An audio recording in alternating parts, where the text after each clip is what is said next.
Okay, now you're in your plan. Now we're simplified it again just to one little map, right? But all those other things are nested in there. And so what happens to you as you stroll merrily on your way through life? Well, what happens is that as you're moving from point A to point B, you encounter things. And people think that what they encounter are objects, but that's not the case. First of all, most of the things that you encounter, many of the things are actually other people, and they're not objects. They're too damn complex. And even apart from the social world, the things that you encounter aren't objects. They seem to be something more like tools or obstacles.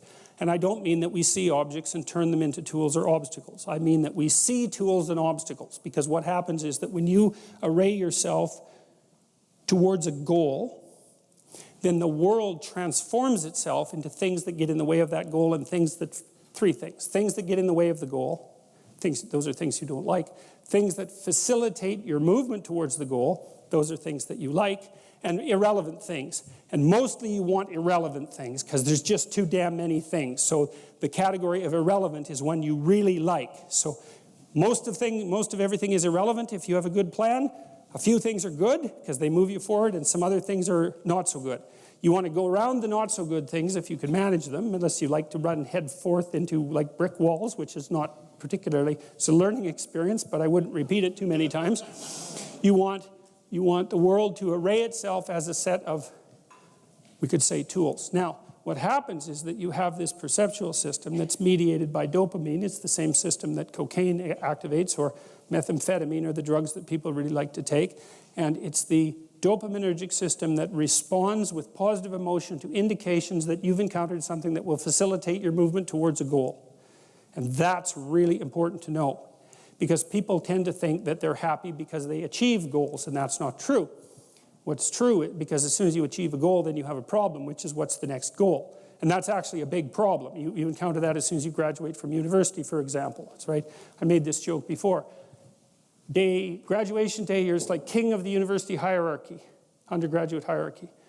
Day after, you're unemployed potential Starbucks employee, right? So it's like, so obviously the accomplishment per se as a source of reward is problematic, because when you accomplish, you run the frame to its end, and then you have the problem of needing a new frame.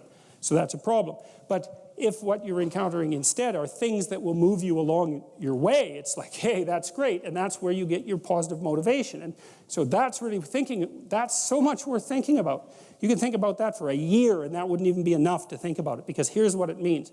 It means, in some sense, that the Buddhists are right with their claim about Maya, M-A-Y-A, which means that people live in an illusion. And what they mean by that is, well, you have goal, whatever your goal is, and that goal gives relevance to the world. And you could change the relevance of the world in a snap just by changing your goal.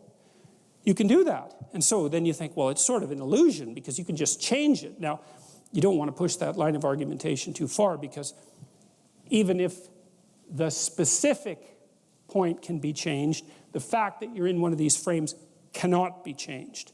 And so you have to be in a frame, although you get to pick the frame. So there's still an absolute there, which is that you have to be in a frame, and that is not a trivial absolute. It's a very major absolute. So then you think, okay, all of your positive emotion is going to be experienced in relationship to the goal. Well, then we think, well, you could use some positive emotion. It's a good thing. Positive emotion inhibits anxiety and disappointment and frustration and pain. It does all that. Technically, it does that. That's why a football player with a broken thumb who wants to score a touchdown can go out there and, play the football game, even though it's a kind of an arbitrary goal, right? It's like, really, you're going to go out there and like risk your hand to fire a pigskin through some poles? It's like, well, you can say the same sort of cynical thing about most of the things that people do, but you can't say the cynical thing about the fact that they have to do things. So you have a point, you have your aim, you have your ambition, and then that's what turns the world into a potentially positive place. And here's the kicker. This is so cool. The higher the aim, the more the positive emotion. So that's you think, well, why should I bother? Why should I bother doing something lofty and difficult? It's like, because it's worth it. That's why Because the alternative is stupid suffering. Because really, because what happens is, like, you don't need a framework in order to suffer. You can just lay there day after day and suffer, right? That's easy. So that's the default condition. If you don't have a lofty ambition, then you suffer miserably. And the reason for that is life is really complex, short, finite, full of suffering, and beyond you. And so you can just lay there and think about that, and it's horrible. And so that's not helpful. It's just not useful. And so, people often say life is meaningless. It's like, no, it's not. That's wrong. Because if it was meaningless, that'd be easy. You could just sit there and do nothing, and it wouldn't matter, right? It'd be like you were like a lobotomized sheep. It's just irrelevant. But that isn't what happens. When people say that life has no meaning, that isn't what they mean. What they mean is, I'm suffering stupidly and intensely, and I don't know what to do about it. Well, the suffering is meaningful. It's just not the kind of meaning you want. So how do you get out of that? You note the baseline of suffering, which is very, very, very, very high. And then you say to yourself, okay, I need to do something that justifies that. And that's not so easy, because the baseline for suffering is high.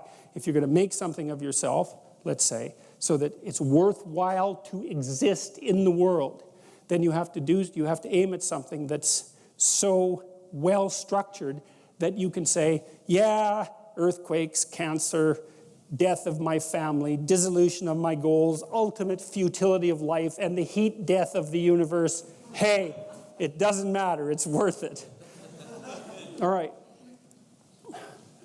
So